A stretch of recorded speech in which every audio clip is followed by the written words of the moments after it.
Hi hello everyone. நம்ம இந்த வீடியோவில் என்ன பார்க்க போகிறோம்னா, கவர்மெண்ட் வந்து 4 பேருக்கு கேல் ரத்னா அவார்டு, 32 பேருக்கு அர்ஜுன் அவார்டு கொடுத்துருக்காங்க. ஏன் கொடுத்துருக்காங்க? யாருக்கு கொடுத்துருக்காங்க? நம்மளால இந்த அவார்ட்ஸ் வாங்க முடியுமா? அப்படின்னு இந்த வீடியோஸ் ஃபுல்லாக பார்க்கலாம், டீட்டெயிலாக பார்க்கலாம். Welcome to my channel. I am Gopal. முதல்ல அவார்ட்ஸ் வந்து ஏன் தராங்க அப்படின்றத தெரிஞ்சுக்கலாம். அவார்ட்ஸ் எதுக்கு தராங்கன்னா, இப்போது ஒரு எக்ஸாம்பிளுக்கு ஒரு 100 பேர் இருக்கிற இடத்துல ஒரு 2 பேர் 3 பேர் வந்து ஒரு வேலையை வந்து சிறப்பாக செய்கிறாங்கன்னு வச்சுக்கோங்களேன்.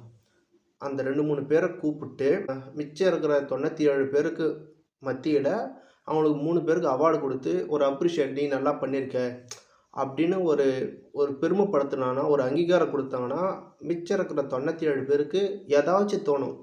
97 பேருக்குமே ஏதாச்சும் சாதிக்கணும்னு தோணுமான்னு தெரியல. பட் ஆனால் கண்டிப்பாக அதில் இருக்கிற சில பேருக்கு வந்து நம்மளும் அடுத்து அந்த மாதிரி ஒரு கடத்துக்கு போகணும், நம்மளை பற்றியும் 4 பேர் தெரிஞ்சுக்கணும் அப்படின்னு நினைக்க வைக்கிறதுக்கோசம் தான் இந்த அவார்டு தராங்க.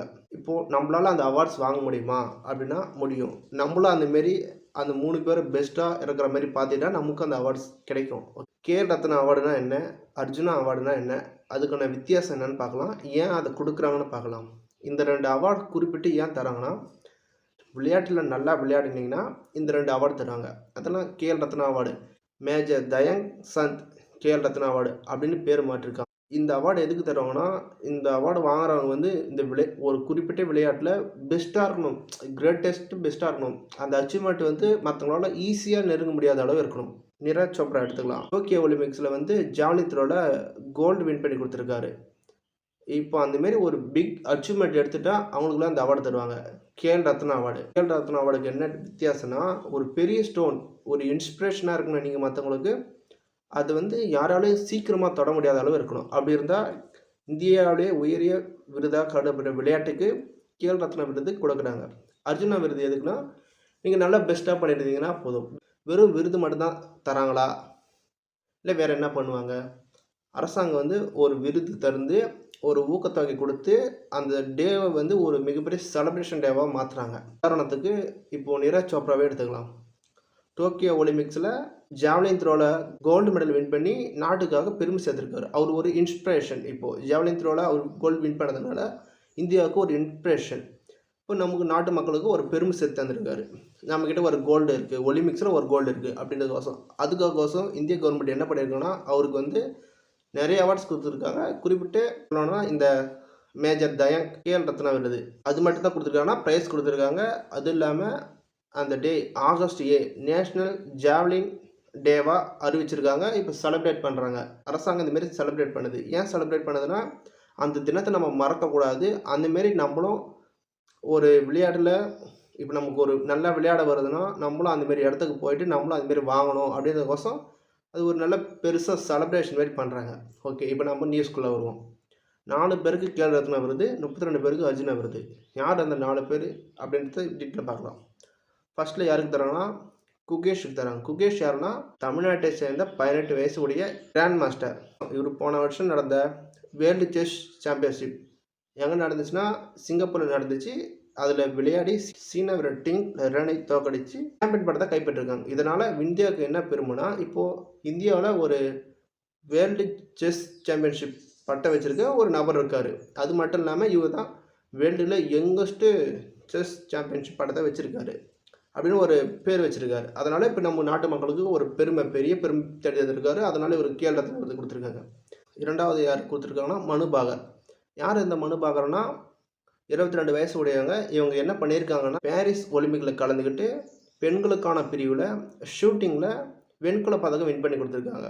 அதாவது இவங்க தான் வந்து ஷூட்டிங்கில் பெண்களுக்குன்னு முதல் தடவை அவார்டு வாங்குறாங்க. அது வெண்கலம் வாங்குறாங்க. அந்த நாளை செலிப்ரேட் பண்ணுறாங்க. அதனால் அவங்களுக்கு கேல் ரத்னா விருது கொடுத்துருக்காங்க. 3வது யாருன்னா, இந்தியாவோட மென்ஸ் ஹாக்கி டீமோட கேப்டன் ஹர்மன் பிரீத் சிங். அவங்க வந்து அந்த டீமை வழி நடத்தினதுக்கோசம், சிறப்பான ஆட்டை வெளிப்படுத்தினதுக்கோசம் அவங்களுக்கு வந்து இந்த அவார்டு தராங்க. அது மட்டும் இல்லாமல் இவர் போன வருஷம் நடந்த பாரிஸ் ஒலிம்பிக்கில் கலந்துக்கிட்டு ஹாக்கி டீம் வந்து வெண்கல மெடல் வாங்க வச்சுருக்காரு. அதனால் இவருக்கு கேல் ரத்னா விருது கொடுக்குறாங்க. 4வது விருது யாருன்னா, பிரவீன் குமார். இவர் வந்து பாரிஸ் ஒலிம்பிக்கில் கலந்துக்கிட்டு மென்ஸ் ஹைட் ஜம்ப் T64 அப்படின்ற ஒரு பிரிவில் வந்து இவர் கோல்டு மெடல் வின் பண்ணி கொடுத்துருக்காரு. இப்போ கோல்டு மெடல் இவர் நமக்கு வின் பண்ணி கொடுத்ததால இவர் நமக்கு நாட்டுக்கு ஒரு பெருமை சேர்த்துருக்காரு, ஒரு இன்ஸ்பிரேஷனாக இருக்கார். அதனால் அவருக்கு கேல் ரத்னா விருது கொடுத்துருக்காங்க. இந்த அவார்ட்ஸ் மட்டும் தான் கொடுத்துருக்காங்களா கவர்மெண்ட்டு அப்படின்னா அது மட்டும் இல்லை. கேல் ரத்னா விருது வாங்கினவங்களுக்கு 25,00,000 காசும் பாராட்டு பத்திரமும் பதக்கமும் தராங்க. அர்ஜுனா அவார்டு வாங்கினவங்களுக்கு 15,00,000 காசும் பாராட்டு பத்திரமும் அவார்டும் தராங்க. இதெல்லாம் ஏன் கொடுக்குறாங்கன்னா, இப்போது இந்தியாவுக்குன்னு பார்த்தீங்கன்னா இந்த 4 பேர் விளையாட்டுக்குன்னு ரொம்ப சிறப்பாக விளையாடிருக்காங்க. நிறைய பேர் விளையாடுறாங்க. ஆனால் குறிப்பிட்டு ஏன் இவங்களுக்கு கொடுக்குறாங்கன்னா, இப்போ இவங்க வந்து நாட்டுக்கு பெருமை சேர்த்து தந்திருக்காங்க. இந்தியாவில் இருக்கிற மற்றவங்க எல்லாருமே அவங்கள பார்த்து ஒரு இன்ஸ்பிரேஷனாக எடுத்துக்கிட்டு நம்ம ஒரு பெரிய லெவலில் வின் பண்ணி நாட்டுக்கும் நாட்டு மக்களுக்கும் பெருமை சேர்த்து தரணும் அப்படின்னு அவங்க நினைக்கிறாங்க. நம்மளை நினைக்க வைக்கிறாங்க. அதுக்கோசம் தான் அந்த அவார்ட்ஸ்லாம் தராங்க. ஸோ நீங்கள் இந்த நியூஸ் எதுக்கு தெரிஞ்சுக்கிட்டீங்கன்னா, நீங்களும் நல்ல ஸ்போர்ட்ஸ் மேனு இல்லை விளையாட்டில் ஆர்வமாக இருக்கீங்கன்னா இந்தமாரி அவார்ட்ஸ் வாங்க ட்ரை பண்ணுங்கள். நம்மளால முடியும். இல்லை எனக்கு விளையாட்டில் விருப்பம் இல்லைன்னு நினச்சிங்கன்னா இந்த நியூஸ் எல்லாம் தெரிஞ்சுக்குங்க. யார் யார் என்னென்ன அப்பப்போ கோல்டு மெடல் வாங்குறாங்களா, இல்லை வெண்கலம் வாங்குறாங்களா, இல்லை ஒலிம்பிக்ஸில் இந்தியா எத்தனை பதக்கம் வாங்குது, எத்தனாவது பிளேஸில் இருக்குது. இப்போ செஸ் டோர்னமெண்ட்டு இப்போ இந்த வருஷம் இந்தியாவில் நடக்க போகுது. அதில் வந்து இந்தியா வின் பண்ணுவாங்களா? 2023ல் பிரதானந்தா அவங்க வந்து லாஸ் பண்ணிட்டாங்க ஃபைனலில் போயிட்டு. இந்த வருஷம் வின் பண்ணுவாங்களா? ஸோ நிறைய விஷயம் தெரிஞ்சு வச்சுக்கோங்க.